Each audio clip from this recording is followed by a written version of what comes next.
Hello बच्चों, स्वागत है आप सभी का राहुल एकेडमी की एक और बेहतरीन वीडियो में। प्यारे बच्चे, आज से हम लोग कक्षा 9 से लेकर के कक्षा 12 तक की एनसीईआरटी पैटर्न पर आधारित जो आपकी साइंस है, यानी कक्षा 9 और कक्षा 10 की साइंस यानी विज्ञान और कक्षा 11 और 12 की फिजिक्स और केमिस्ट्री दोनों का हम लोग क्या करेंगे, यहाँ पर full detail chapter wise chapter अध्ययन करेंगे। ठीक है, तो प्यारे बच्चों, आज से हम लोग एक नए सेशन की शुरुआत करते हैं। ठीक है, तो चलिए हम लोग देरी ना करते हुए वीडियो को स्टार्ट करते हैं। तो मैंने यहाँ पर लिया है कक्षा 12 की रसायन विज्ञान यानी एनसीईआरटी बुक है मेरे पास। यहाँ पर हम लोग पहला लेसन लिए हैं जिसका नाम है ठोस अवस्था। ठीक है प्यारे बच्चों, ये नाम आपको बिल्कुल सुना सुना लग रहा है, यानी कि इसको आप पढ़ चुके हो पिछली कक्षाओं में, यानी कक्षा 11 की रसायन विज्ञान में पढ़ चुके हो। पदार्थ की अवस्थाएं 3 प्रकार की होती हैं, ठोस, द्रव, गैस, और 2 और अवस्थाएं बढ़ गई हैं, प्लाज्मा और बोस-आइंस्टीन कंडेंसेट। ठीक है, तो जहाँ पर पदार्थ की जो पहली अवस्था है ठोस अवस्था, उसी का हम लोग यहाँ पर डिटेल कक्षा 12 की रसायन विज्ञान में फुल डिटेल इसका पढ़ने वाले हैं, ठोस अवस्था का। ठीक है, तो प्यारे बच्चे चलिए देरी ना करते हुए फटाफट हम लोग वीडियो को स्टार्ट करते हैं और समझते हैं। पहले हम लोग यहाँ पर समझेंगे पदार्थ। ठीक है, तो प्यारे बच्चों, पदार्थ होता क्या है, तो आप पिछली कक्षाओं में पढ़ चुके हो कि वे पदार्थ जो स्थान घेरते हैं तथा जिनका क्या है द्रव्यमान होता है, वो क्या कहलाते हैं, पदार्थ कहलाते हैं। जैसे मैं कहूँ कि अगर ये पेन है, इसको मैंने पेन को रखा है, ठीक है, तो पेन भी क्या है कि एक पदार्थ का ही बना है। ठीक है, इसमें क्या है, छोटे छोटे परमाणु, अणु या आयन सभी लोग क्या है मिल करके बने हैं। तो जितनी दूर ये पेन है उतनी दूर का ये क्या कर रही है, स्थान घेर रही है। ठीक है, स्थान घेर रही है और इस पेन का कुछ न कुछ द्रव्यमान होगा, तो ये क्या कहलाएगा, पदार्थ कहलाएगा। ठीक है, और पदार्थ की 3 अवस्थाएं होती हैं। ठीक है, पदार्थ की अवस्था देखेंगे, पदार्थ की अवस्था। ठीक है, तो प्यारे बच्चों, आप जान रहे हो कि पदार्थ की कितनी अवस्थाएं होती हैं, 3 अवस्थाएं होती हैं, ठोस, द्रव और गैस। ठीक है, ये 3 अवस्थाएं होती हैं। ठीक है, 3 अवस्थाएं होती है पदार्थ की, ठोस, द्रव, गैस, और बाकी 2 और अवस्थाएं बढ़ गई हैं प्यारे बच्चों, इसको भी ध्यान रखिएगा, ये आप पढ़ चुके हो, प्लाज्मा। ठीक है, अगली जो है चौथी जो अवस्था है प्लाज्मा। ठीक है, और 5वीं जो अवस्था है बोस-आइंस्टीन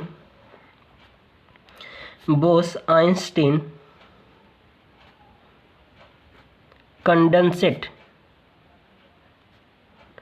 बोस-आइंस्टीन कंडेंसेट। ये 2 अवस्थाएं, और ये क्या है, ये भी बहुत ही इंपॉर्टेंट है प्यारे बच्चों। अगर आप नहीं पढ़े होंगे तो आप वीडियो के अंदर कमेंट में बताइएगा, तो मैं आप लोगों को इन दोनों टॉपिक पर अलग से एक वीडियो बना करके आप लोगों को प्रोवाइड कर दूंगा। ठीक है, तो बात करते हैं हम पहले इन तीनों के बारे में। ठीक है, ठोस, द्रव, गैस। तो प्यारे बच्चे, ठोस में जानते हो कि इनके आकार और आयतन क्या होते हैं, निश्चित होते हैं। ठीक है, क्योंकि अगर ये देख रहे हो कि ये पेन भी क्या है, एक ठोस है। ठीक है, इसको अगर हम कहीं पर रखेंगे तो इसका आकार और आयतन कहीं पर परिवर्तित हो रहा है, नहीं होगा ना। तो इसलिए ठोस में क्या होते हैं, आकार और आयतन दोनों निश्चित होते हैं। ठीक है, दोनों निश्चित होते हैं। ठीक है, कौन, आकार और आयतन, आकार और आयतन। ठीक है, तो ये क्या होता है, ठोस पदार्थ है, यानी जो ठोस अवस्था है उसके आकार और आयतन दोनों क्या होते हैं, निश्चित होते हैं। लेकिन द्रव का क्या होता है, केवल आयतन निश्चित होता है, आयतन निश्चित होता है, यानी कि ये निश्चित होता है, लेकिन आकार अनिश्चित होता है, आकार अनिश्चित होता है। यानी अगर आप 1 लीटर दूध लिए हो तो वो 1 लीटर को दूध चाहे आप ग्लास में रखें या फिर बाल्टी में या फिर अदर किसी बर्तन में रखें, तो वो आप जिस बर्तन में रखोगे वह उतना ही रहेगा, उतना ही, यानी 1 ही लीटर का होगा। लेकिन उसका आकार क्या होगा, परिवर्तित हो जाएगा, यानी कि बर्तन जैसा होगा, जिस आकार का होगा, जिस प्रकृति का होगा, उसी के आकार को ग्रहण कर लेता है द्रव। तो इसलिए द्रव का क्या होता है, आयतन निश्चित होता है, लेकिन आकार क्या होता है, अनिश्चित होता है। लेकिन गैस में क्या है कि गैस में दोनों अनिश्चित होंगे, आकार और आयतन क्या होंगे, दोनों अनिश्चित होंगे। ठीक है, तो बस ये आप इतने बेसिक चीज़ आपको ध्यान रखना है। ठीक है, तो हम लोग पहली अवस्था लेते हैं, ठोस अवस्था, क्योंकि हमारा लेसन भी वही है, ठोस अवस्था। ठीक है, तो यहाँ से पदार्थ की पहली अवस्था को हम लोग यहाँ पर डिटेल अध्ययन करने वाले हैं कक्षा 12 की केमिस्ट्री के फर्स्ट चैप्टर में, जिसका नाम है ठोस अवस्था। ठीक है, तो प्यारे बच्चों ये है, तो हम लोग प्यारे बच्चे इस चैप्टर के अंतर्गत जो टॉपिक है हम शुरू करने वाले हैं वो टॉपिक है ठोस पदार्थों का वर्गीकरण। ठोस पदार्थों का वर्गीकरण। ठीक है, ठोस पदार्थों का वर्गीकरण इसमें हम लोग पढ़ेंगे। तो यहाँ पर देख रहे हो ठोस पदार्थों का जो वर्गीकरण हम दो प्रकार से करेंगे। ठीक है, दो प्रकार से। कौन कौन सा? पहली तो हम लोग क्या करेंगे, जो अवयवी कण यानी जो क्रिस्टल है यानी जो ठोस है उसमें क्या है, छोटे छोटे कण या परमाणु या आयन क्या है उपस्थित हैं। यानी अवयवी कण उसमें क्या होंगे, उपस्थित होते हैं। क्योंकि जैसे ये अगर ये पेन बनी है तो इसके क्या है, छोटे छोटे परमाणु या अणु मिलकर के क्या है बने हैं। ठीक है, तो इनमें जो अणु हैं या परमाणु वो भी उनकी एक व्यवस्था होगी। ठीक है, निश्चित व्यवस्था भी हो सकती है और अनिश्चित भी हो सकती है। तो उनकी व्यवस्था के आधार पर हम लोग दो प्रकार से करेंगे। तो पहला है अवयवी कणों की व्यवस्था के आधार पर, यानी ए पॉइंट मान लेते हैं, अवयवी कणों की व्यवस्था के आधार पर। ठीक है, यानी कि जो अवयवी कण हैं उनकी व्यवस्था के आधार पर हम लोग वर्गीकरण करेंगे। ठीक है, तो ये है, तो यानी कि अवयवी कणों की व्यवस्था के आधार पर। तो यहाँ पर देख रहे हो कि यहाँ पर अगर हम अवयवी कणों की व्यवस्था के आधार पर करें तो जो हमारे पास जो ठोस होता है वो दो टाइप का होगा। ठीक है, पहला है वो होगा आपका क्रिस्टलीय ठोस, क्रिस्टलीय ठोस जिसको हम इंग्लिश में कहते हैं क्रिस्टलाइन। ठीक है, क्रिस्टलाइन सॉलिड्स। ठीक है, ये ध्यान रखिएगा, इंग्लिश में इंग्लिश वर्ड भी आप ध्यान रखिएगा।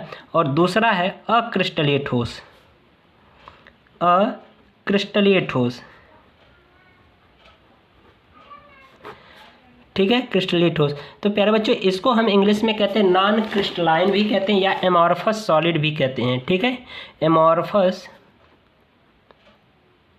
सॉलिड। ठीक है, एमॉर्फस सॉलिड्स भी कहते हैं।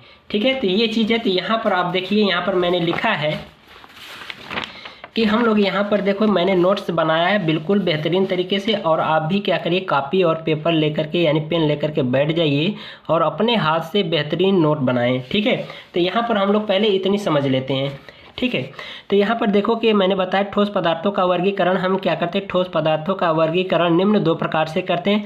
पहली जो है अवयवी कणों की व्यवस्था के आधार पर, यानी कि जो उनके अवयवी कण है, अवयवी कण ये भी ध्यान रखना, अवयवी कण की बात किया है मैंने।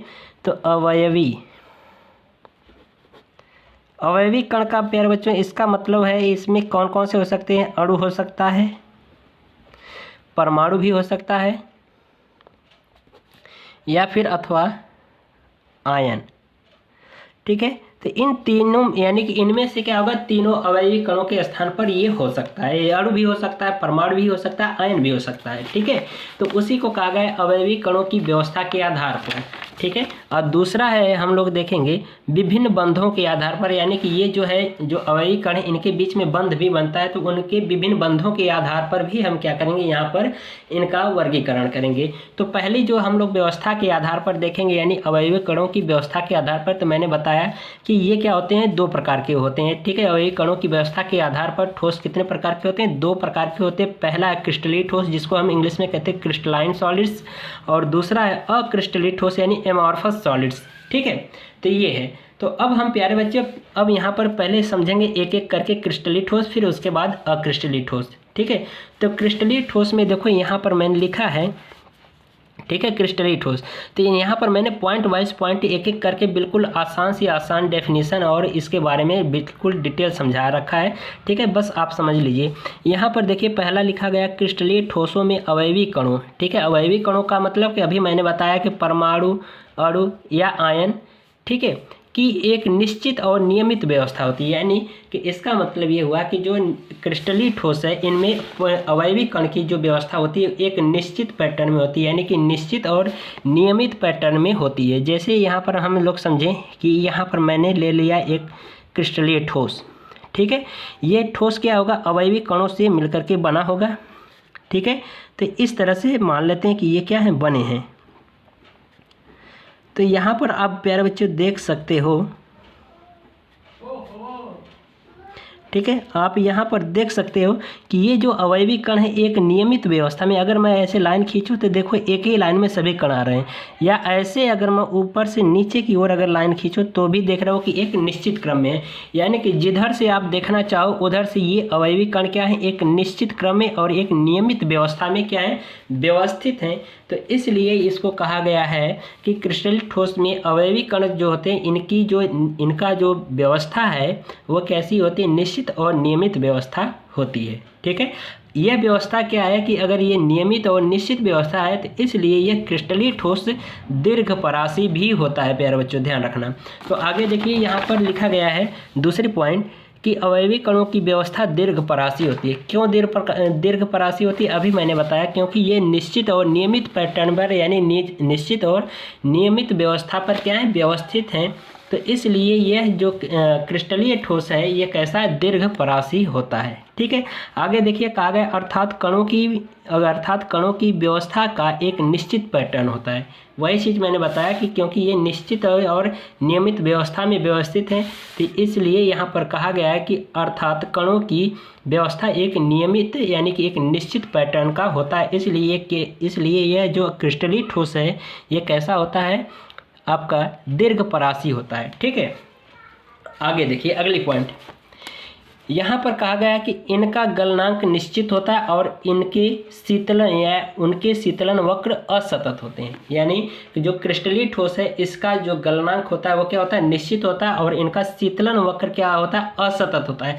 जैसे कि अगर हम लोग चीनी ले लें तो चीनी को अगर हम क्या कर रहे हैं, किसी बर्तन में रख करके हम उसको गर्म करें, ठीक है, तो देखो चीनी के जो छोटे छोटे जो दाने एक क्रिस्टल के रूप में होते हैं। ठीक है, तो वो क्या होंगे कि एक साथ सभी पिघलना शुरू हो जाते हैं। तो इसका मतलब ये हुआ कि उनका जो गलनांक है चीनी के दाने का, उनका क्या गलनांक निश्चित है, यानी कि एक निश्चित ताप पर वो सभी क्या होते हैं, पिघलना शुरू हो जाते हैं। तो इसलिए इनका शीतलन वक्र जो होता है वो कैसा होता है, असतत होता है। ठीक है, तो ये चीज़ है। तो आगे देखिए कह रहा है कि क्रिस्टलीय ठोस और वास्तविक ठोस कहलाते हैं। ठीक है, क्यों, क्योंकि इनके गलनांक निश्चित होते हैं और इनका शीतलन वक्र असतत होता है। इसलिए यह जो क्रिस्टलीय ठोस होता है ये कैसा होता है, वास्तविक ठोस कहलाता है। और इनकी जो प्रकृति है वो कैसी होती है, विषमदैशिक होती है। ठीक है प्यारे बच्चों, ये ध्यान रखना है कि इनकी जो प्रकृति होती है वो कैसी होती है, विषमदैशिक होती है। जैसे यहाँ पर उदाहरण देख लें कि कौन कौन से उदाहरण आपके क्रिस्टलीय ठोस को प्रदर्शित करते हैं। तो यहाँ पर देख रहे हो कि NaCl है, KCl है, Na2SO4, K2SCO3, FeCu, Au और क्वार्टज इत्यादि, ये सभी हमारे किसके हैं, क्रिस्टलीय ठोस के उदाहरण हैं। ठीक है प्यारे बच्चों, अब पूरी बात को हम लोग क्या कर रहे हैं, एक साथ देख लें शॉर्ट में। ठीक है, तो प्यारे बच्चों हमने बताया कि इसमें क्रिस्टलीय ठोस में कि इनकी जो व्यवस्था है, कणों की व्यवस्था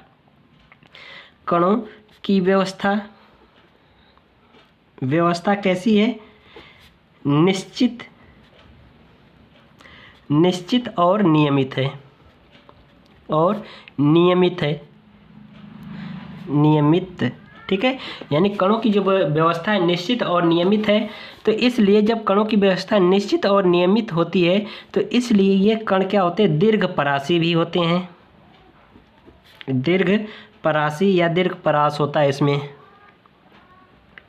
चलो दीर्घपरासी लिख दिया। ठीक है, इसलिए ये क्या होते हैं, दीर्घपरासी होते हैं। अगली बात है कि अगर ये दीर्घपरासी हैं तो इनके गलनांक भी क्या होंगे, निश्चित होंगे। ठीक है, गलनांक निश्चित होता है। ठीक है, अगर यह दीर्घपरासी होगा तो इनके गलनांक क्या होंगे, निश्चित होंगे। अगर इनके गलनांक अगर निश्चित है प्यारे बच्चों तो ये ध्यान रखना कि ये जो क्रिस्टलीय ठोस है ये कैसा होगा, ठोस, वास्तविक ठोस होगा, वास्तविक ठोस। ठीक है, और ये वास्तविक ठोस है तो इसका जो शीतलन वक्र है वो कैसा होगा, असतत होगा। असतत किसका, शीतलन वक्र। ठीक है, शीतलन वक्र होगा। और जब शीतलन यानी असतत होगा यानी शीतलन वक्र, तो फिर ये कैसा होगा, विषमदैशिक होगा, विषमदैशिक। ठीक है प्यारे बच्चों, पूरी बात हम लोग यहाँ पर समझ लिए। तो फिर से एक बार समझ लीजिए क्रिस्टलीय ठोस को, कि क्रिस्टलीय ठोसों में कणों की व्यवस्था निश्चित और नियमित पैटर्न होती है, निश्चित और नियमित होती है। तो इसलिए जो क्रिस्टलीय ठोस है कैसा होता है, दीर्घपरासी होगा। अगर ये दीर्घपरासी है तो इसके गलनांक भी क्या होते हैं, निश्चित होते हैं। अगर ये गलनांक निश्चित हैं तो ये जो क्रिस्टलीय ठोस है कैसा ठोस होगा, वास्तविक ठोस होगा। और वास्तविक ठोस होने के कारण यहाँ पर देखो इनके जो शीतलन वक्र हैं वो कैसे होंगे, असतत होंगे, यानी डिसकंटिन्यूअस। यानी कि इस तरह से अगर ये हम समय पे देखें, समय है और ये ताप है, ठीक है, समय और ताप पर देखें तो ये क्या होगा, इनका शीतलन वक्र कुछ इस तरह से होगा, ठीक है। ये यानी कि डिसकंटिन्यूअस होगा, सतत नहीं होगा, ठीक है। तो इस तरह से इनके क्या होते हैं, शीतलन वक्र का ग्राफ भी होता है। बाकी इसके एग्जाम्पल मैंने बताया NaCl है, ठीक है, NaCl और KCl है, ठीक है, इत्यादि और भी होंगे, Fe है, Au है, ठीक है, Cu है और क्वार्टज है, ठीक है, क्वार्टज इत्यादि। ये सभी क्या होते हैं, हमारे किसके उदाहरण होते हैं, क्रिस्टलीय ठोस के उदाहरण हैं। ठीक है प्यारे बच्चों, समझ में आ रहा है बिल्कुल आपको। तो चलिए अब हम लोग क्या करते हैं, अब अगला जो टॉपिक समझते हैं अक्रिस्टलीय ठोस। ठीक है, अक्रिस्टलीय ठोस में प्यारे बच्चों मैं बता दूं कि इनके जो यहाँ पर देखिए हेडिंग हम लोग डालेंगे अक्रिस्टलीय ठोस। पहले हेडिंग डालकर समझते हैं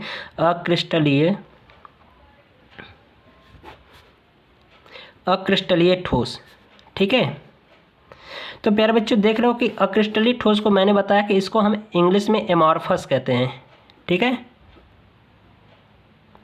इसको हम क्या कहते हैं, एमॉर्फस कहते हैं। तो ये देख रहे हो एमॉर्फस जो है एक ग्रीक शब्द है। ठीक है, एमॉर्फस जो कैसा है, एक ग्रीक शब्द है। ठीक है, एमॉर्फस जो है एक ग्रीक शब्द है जिसका अर्थ है, एमॉर्फस का जो शाब्दिक अर्थ है कोई आकृति नहीं। ठीक है, कोई आकृति नहीं। ठीक है, यानी कि ये जो एमॉर्फस जो शब्द है ये किससे लिया गया है, एक ग्रीक शब्द एमॉर्फस है जिसका शाब्दिक अर्थ होता है कोई आकृति नहीं। यानी इसका मतलब ये हुआ कि अक्रिस्टलीय ठोस का कोई निश्चित आकृति नहीं होता है। तो प्यारे बच्चों इसका मतलब ये हुआ कि इनके जो क्रिस्टलीय ठोस है, ठीक है, इनकी जो कणों की व्यवस्था है वो कैसी होती है, अनियमित होती है। पहली पॉइंट समझें, कणों की व्यवस्था, ये ठीक है, यानी कि जो कण होंगे वो कैसे होंगे, कणों की व्यवस्था कैसी होती है, अनियमित होती है और अनिश्चित होती है। ठीक है, व्यवस्था अनियमित होती है। ठीक है, जब कणों की व्यवस्था अनियमित होगी तो इसलिए ये इनकी क्या होगी, ज्यामिति भी निश्चित नहीं होगी। ठीक है, और ज्यामिति भी क्या होती है, आकृति या ज्यामिति कहें, ये भी क्या होगा, निश्चित नहीं होगा, निश्चित नहीं। ठीक है, तो इतनी बात समझ में आ रही है प्यारे बच्चों। यानी इसका मतलब ये है कि जो अक्रिस्टलीय ठोस है एक ग्रीक शब्द एमॉर्फस से लिया गया है, यानी कि इसका जो शाब्दिक अर्थ होता है कोई आकृति नहीं। यानी इसका मतलब ये है क्रिस्टलीय ठोस की कोई एक निश्चित ज्यामिति या कोई आकृति निश्चित नहीं होती है। इसलिए कणों की जो अवयवी जो कण है इनकी व्यवस्था क्या होती है, निश्चित नहीं होती है, और आकृति भी क्या होती है, निश्चित नहीं होती है। यानी इसका मतलब ये है कि इनका अगर देखा जाए तो इनके अवयवी कणों की जो व्यवस्था कुछ इस प्रकार से है। ठीक है, पहले तो शुरू में क्या होंगे, इस तरह से कुछ व्यवस्था, यानी कि कुछ दूरी तक, यानी कुछ समय तक क्या होंगे, इनकी व्यवस्था एक क्रम में व्यवस्थित दिखेंगे। लेकिन यहाँ पर देखिए, ये सभी क्या है, एक क्रम में है। लेकिन यहाँ से देखिए व्यवस्था अब क्या है, बिगड़ती चली जा रही है। तो यानी कि कुछ दूरी तक इनके अवयवी कणों की जो व्यवस्था क्या होती है, एक नियमित पैटर्न में मिलती है। लेकिन फिर उसके बाद इनके अवयवी कणों की व्यवस्था क्या होती, बिगड़ जाती है। तो इसलिए ये थोड़े ही दूर तक क्या होते हैं, नियमित पाए जाते हैं। तो इसलिए यह क्रिस्टलीय ठोस, अक्रिस्टलीय ठोस जो है ये कैसा होता है, लघु परासी होता है। ठीक है प्यारे बच्चों, ये ध्यान रखना, लघु परासी। तो इसका मतलब यहाँ पर जो दूसरी पॉइंट है वो क्या होगा, लघु परासी भी होंगे।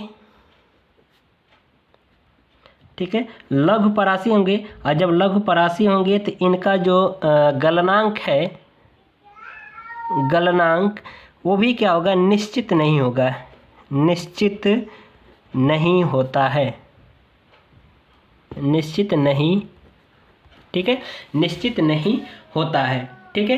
तो अगर इनके गलनांक निश्चित नहीं होते हैं तो इनका जो शीतलन वक्र है, ठीक है, शीतलन वक्र सतत होगा, ठीक है, शीतलन वक्र सतत होगा। और जब ये शीतलन वक्र सतत होगा तो और ये ध्यान रखना कि ये जो अक्रिस्टलित ठोस हैं ये इनको हम आभासी ठोस भी कहते हैं, आभासी ठोस या अतिशीतित द्रव भी कहते हैं, अतिशीतित द्रव, अतिशीतित द्रव भी इनको कहा जाता है। तो चलिए हम लोग पूरा डिटेल यहाँ पर समझ लेते हैं अक्रिस्टलित ठोस के बारे में। तो यहाँ पर देखिए अक्रिस्टलित ठोस यानी कि इसको हम इंग्लिश में एमॉर्फस सॉलिड कहते हैं, क्योंकि यह एक ग्रीक शब्द से लिया गया, एमॉर्फस शब्द लिया गया है, जिसका हिंदी में अर्थ होता है कोई आकृति नहीं, यानी कि इसका मतलब कि जो अक्रिस्टलित ठोस हैं इनकी कोई निश्चित आकृति नहीं होती है। तो आगे देखिए प्यारे बच्चों, यहाँ पर पहली पॉइंट में लिखा गया है कि अक्रिस्टलित ठोसों में अवयवी कणों की कोई निश्चित व्यवस्था नहीं होती है और न ही कोई निश्चित आकृति होती है। प्यारे बच्चों, मैंने अभी यहाँ पर बताया कि इनमें मैंने बताया कि इनकी कोई निश्चित आकृति भी नहीं होती है और इनकी जो ज्यामिति वो भी क्या होती है, निश्चित नहीं होती है। तो इसलिए यहाँ पर कहा गया है कि अक्रिस्टलित ठोसों में अवयवी कणों की निश्चित व्यवस्था नहीं होती है और न ही इनका कोई निश्चित ज्यामिति और आकृति होता है, ठीक है। ये बात बिल्कुल क्लियर हुई होगी। चलिए दूसरी पॉइंट देखिए। दूसरी पॉइंट में कहा गया इन कणों में अवयवी कणों की व्यवस्था लघुपरासी होती है, यानी कि इन ठोसों में क्या होता है, अक्रिस्टलित ठोस में इनके अवयवी कणों की जो व्यवस्था होती है वो कैसी होती है, लघुपरासी होती है। क्योंकि इनको मैंने बताया अभी यहाँ पर चित्र में कि ये जो होते हैं कुछ दूरी तक ही क्या होते हैं, एक निश्चित क्रम में मिलते हैं, लेकिन फिर उसके बाद इनकी जो व्यवस्था है वो क्या होती है, बिगड़ जाती है। तो इसलिए कैसे हो जाते हैं, लघुपरासी होते हैं। लेकिन क्रिस्टलीय ठोस में क्या होती है, इनकी व्यवस्था पूरी की पूरी क्या होती है, एक निश्चित और नियमित पैटर्न में होती है। तो इसलिए ये क्या होते हैं, दीर्घपरासी होते हैं, ठीक है। आगे देखिए, इसमें अगली पॉइंट देखेंगे। तीसरी पॉइंट कहा गया है कि इन ठोसों में अवयवी कणों की व्यवस्था का एक अनियमित पैटर्न होता है। अभी मैंने बताया कि ये क्या होते हैं, कुछ दूरी तक ही क्या होते हैं, ये पाए जाते हैं, लेकिन फिर क्या होता है, इनका पैटर्न बिगड़ जाता है, यानी अनियमित रूप में आ जाता है, ठीक है। तो वही चीज़ कहा गया कि इन ठोसों में अवयवी कणों की व्यवस्था का एक अनियमित पैटर्न होता है, जिनकी पुनरावृत्ति कम दूरी तक ही पाई जाती है। यानी कि यही जो है बार बार, यानी कि जो मैं अभी कह रहा हूँ कि ये कुछ दूरी तक ही क्या होते हैं, निश्चित पैटर्न में पाए जाते हैं, लेकिन ये क्या है, फिर उसके बाद इनकी व्यवस्था क्या होती है, बिगड़ जाती है, यानी कि डिसबैलेंस हो जाती है। तो उसी को यहाँ पर कहा गया है कि जिनकी पुनरावृत्ति कम दूरी तक ही पाई जाती है, यानी कि कम दूरी तक ही क्या होते हैं, एक निश्चित पैटर्न में होते हैं, फिर उसके बाद इनकी क्या होती है, अवयवी कणों की व्यवस्था बिल्कुल बिगड़ जाती है, यानी डिसबैलेंस हो जाती है। तो इसलिए ये कैसे हो जाते हैं, लघुपरासी हो जाते हैं, ठीक है। आगे समझिए, चौथी पॉइंट है, कहा गया कि अक्रिस्टलीय ठोसों के गलनांक निश्चित नहीं होते हैं। मैंने अभी बताया, पीछे यहाँ पर शॉर्ट में बताया था, ये सभी चीज़ें देख रहे हो कि मैंने बताया कि इनके गलनांक क्या होते हैं, अनिश्चित होते हैं। यानी अनिश्चित का मतलब कि इनके गलनांक निश्चित नहीं होते हैं, ठीक है। तो वही चीज़ यहाँ पर कहा गया कि अक्रिस्टलित ठोसों के गलनांक निश्चित नहीं होते हैं, इनका शीतलन वक्र सतत होता है। और यहाँ पर देख रहे हो कि मैंने बताया कि शीतलन वक्र कैसा होता है, सतत होता है, ठीक है। आगे देखिए, यहाँ पर कहा गया कि अक्रिस्टलित ठोसों की संरचना द्रवों के समान होती है। ये ध्यान रखना है कि अक्रिस्टलीय ठोसों की जो संरचना होती है कैसी होती है, द्रवों के समान होती है। इनमें द्रवों के समान बहने यानी प्रवाह की प्रकृति होती है, यानी अक्रिस्टलीय ठोस जो होते हैं द्रव के समान होते हैं, और इनमें क्या होता है, द्रवों की तरह, यानी जैसे द्रव यानी कि जो जैसे पानी है उनका बहने का गुण होता है, उसी तरह से अक्रिस्टलीय ठोसों का भी बहने का गुण होता है। परंतु आगे देखिए, परंतु प्रवाह बहुत ही मंद होता है, ठीक है। यानी कि जिस तरह से द्रव का प्रवाह होता है, उसी तरह से अक्रिस्टलीय ठोसों का भी प्रवाह होता है, लेकिन इनके जो प्रवाह की जो दर है बहुत ही स्लो होती है, ठीक है। इसलिए इन्हें हम अतिशीतित द्रव या आभासी ठोस भी कहते हैं। प्यारे बच्चों यहाँ पर देखो मैंने कहा है कि ये जो अक्रिस्टलीय ठोस है कैसा होता है, आभासी ठोस या अतिशीतित द्रव होता है। तो यही चीज़ यहाँ पर कहा गया है कि इसलिए इन्हें अतिशीतित द्रव या आभासी ठोस भी कहते हैं। तो फिर से ये डेफिनेशन ये ध्यान रखना, अतिशीतित द्रव या आभासी ठोस की परिभाषा ये बिल्कुल कन्फर्म है, पूछा जा सकता है। फिर से समझ लीजिए, अक्रिस्टलीय ठोसों की संरचना द्रवों के समान होती है, यानी कि जो अक्रिस्टलीय ठोस की जो संरचना जो बनावट होती है वो कैसी होती है, द्रवों के समान होती है। और इनमें भी क्या होता है, बहने का यानी प्रवाह की प्रकृति होती है, यानी कि अक्रिस्टलीय ठोसों में भी क्या है, प्रवाह की प्रकृति होती है, परंतु ये कैसी होती है, बहुत ही मंद होती है, यानी बहुत स्लो होती है।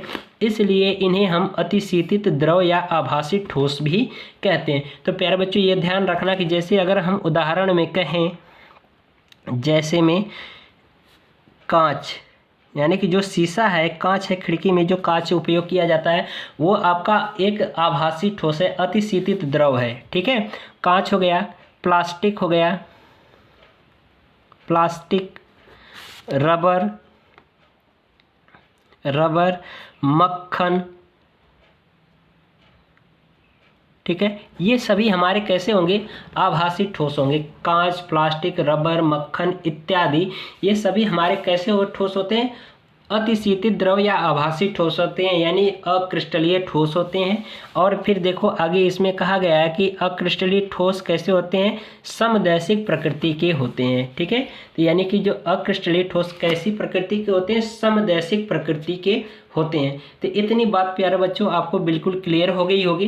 तो अब हम लोग इनके बारे में क्रिस्टलीय और अक्रिस्टलीय ठोसों में हम क्या कर रहे हैं, गुणों के आधार पर इनका हम लोग अंतर देख लें, ठीक है। ये भी 2 नंबर के लिए महत्वपूर्ण है, इसमें पूछ दिया जाता है कि क्रिस्टलीय और अक्रिस्टलीय ठोसों का अंतर बताइए। तो हम लोग किसके आधार पर इनका अंतर देखेंगे, गुणों के आधार पर अंतर देखेंगे। तो यहाँ पर मैंने 3 कॉलम बना रखा है, एक कॉलम है गुण, दूसरे में क्रिस्टलीय ठोस और तीसरे में अक्रिस्टलीय ठोस, ठीक है। तो इन दोनों का हम गुण के आधार पर हम इनके अंतर बताएंगे। तो पहला है आकार या ज्यामिति के आधार पर, ठीक है। तो यानी आकार और ज्यामिति के आधार पर हमें क्रिस्टलीय ठोस और अक्रिस्टलीय ठोस में अंतर बताना है। तो मैंने प्यारे बच्चों थ्योरी में अभी बताया कि क्रिस्टलीय ठोस की ज्यामिति और क्या होती है, उनकी अवयवी कणों की जो व्यवस्था होती है निश्चित होती है। तो इसका मतलब क्रिस्टलीय ठोस की ज्यामिति कैसी होती है, निश्चित होती है। तो इसलिए यहाँ पर लिखा गया इनकी निश्चित ज्यामिति होती है।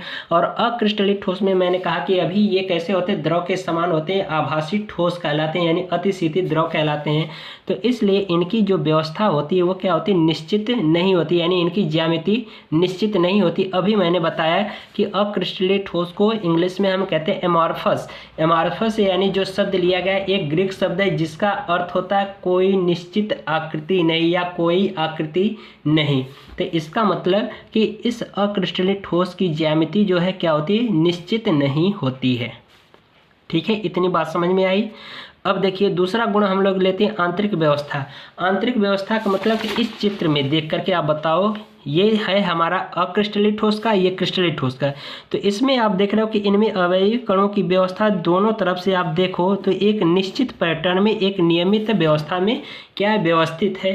तो इसलिए क्रिस्टलीय ठोस के आंतरिक जो अवयवी कण हैं उनकी जो व्यवस्था कैसी होती है, निश्चित और नियमित होती है। लेकिन अक्रिस्टलीय ठोस की व्यवस्था जो है अवयवी कणों की निश्चित और नियमित नहीं होती है। तो यही चीज़ यहाँ पर डिफरेंस में यानी कि इनके अंतर में बताया गया है कि इनमें आंतरिक व्यवस्था के आधार पर कि इनमें आंतरिक कणों की व्यवस्था निश्चित व नियमित होती है, किसकी, क्रिस्टलीय ठोस की। लेकिन अक्रिस्टलीय ठोस की इनमें निश्चित और अनियमित होती है, यानी कि इनमें अवयवी कणों की जो व्यवस्था है अनिश्चित और अनियमित भी होती है।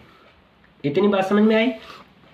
आगे देखिए अगला हम लोग गुण लेते हैं इसके गलनांक के आधार पर।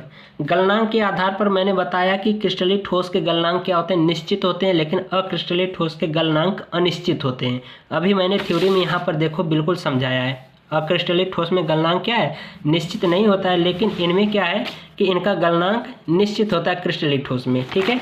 तो यहाँ पर देखिए अंतर में गलनांक के आधार पर इनका गलनांक निश्चित होता है, किसका, क्रिस्टलीय ठोस का, और अक्रिस्टलीय ठोस का गलनांक क्या होता है, अनिश्चित होता है, ठीक है। चलिए अगली देखते हैं अगली यानी प्रकृति के आधार पर अगर अंतर देखें तो मैंने बताया कि ये जो क्रिस्टलीय ठोस है ये कैसी प्रकृति का होता है, वास्तविक प्रकृति यानी कि वास्तविक ठोस होता है। ठीक है, निश्चित गलनांक के कारण वास्तविक ठोस कहलाते हैं। ठीक है, क्योंकि क्रिस्टलीय ठोस का जो गलनांक है वह निश्चित होता है, इसलिए ये क्या होते हैं, कैसी प्रकृति के होते हैं, वास्तविक ठोस प्रकृति के होते हैं। लेकिन अभी मैंने बताया कि अक्रिस्टलीय ठोस में क्या होता है, द्रवों के समान बहने का गुण होता है, लेकिन इनके बहने का जो प्रवाह है वो क्या होता है, बहुत ही मंद होता है, स्लो होता है। तो इसलिए इन्हें हम अतिशीतित द्रव या आभासी ठोस कहते हैं। तो इसलिए यह अक्रिस्टलीय ठोस कैसा है, अतिशीतित द्रव या आभासी ठोस है।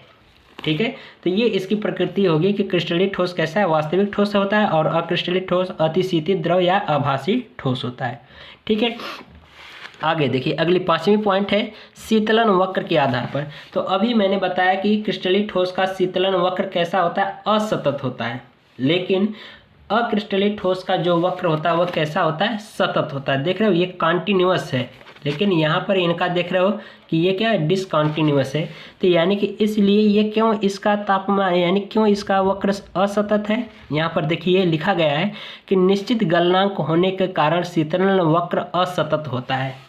ठीक है, क्रिस्टलीय ठोस का मैंने बताया कि इनका जो गलनांक क्या होता है, निश्चित होता है, इसलिए इनका जो ग्राफ है यानी कि जो शीतलन वक्र है वो कैसा होता है, असतत होता है। ठीक है, लेकिन यहाँ पर देख रहे हो कि इनका शीतलन वक्र सतत होता है। क्यों सतत होता है, क्योंकि इनका गलनांक निश्चित नहीं होता है, इसलिए यह तापमान क्या होता है, यानी तापमान और समय के बीच में ग्राफ देखा जाए तो इनका जो शीतलन वक्र है वो कैसा होता है, असतत होता है, सतत होता है। ठीक है, यहाँ पर सतत, और ये क्या होता है, असतत होता है। ठीक है, तो प्यारे बच्चों अब हम लोग अगला जो इसका वर्गीकरण देखेंगे वह विभिन्न बंधों के आधार पर देखेंगे। ठीक है, तो इसकी वीडियो हम लोग अगली वीडियो प्रोवाइड करेंगे बहुत जल्द ही। तो प्यारे बच्चों अगर आपको इतनी सारी चीज़ें अगर आपको समझ में आई होंगी तो वीडियो को लाइक कर देना, चैनल को जरूर से जरूर सब्सक्राइब कर लेना, ताकि आपको अगली वीडियो जो अपलोड किया जाए उसका नोटिफिकेशन भी आपको सबसे पहले पहुँचे। और जितना हो सके अपने व्हाट्सएप ग्रुप में या अपने प्यारे मित्रों को सभी को क्या करिए, इस वीडियो का लिंक शेयर कर दीजिएगा, ताकि वो भी सभी फटाफट जुड़ जाएं और अपने भविष्य को उज्जवल बना सकें राहुल एकेडमी के माध्यम से, जिनकी उनकी तैयारी और भी बेहतर बन सके। तो चलिए प्यारे बच्चों मिलते हैं अगली वीडियो में, तब तक के लिए गुड बाय, थैंक यू, जय हिंद।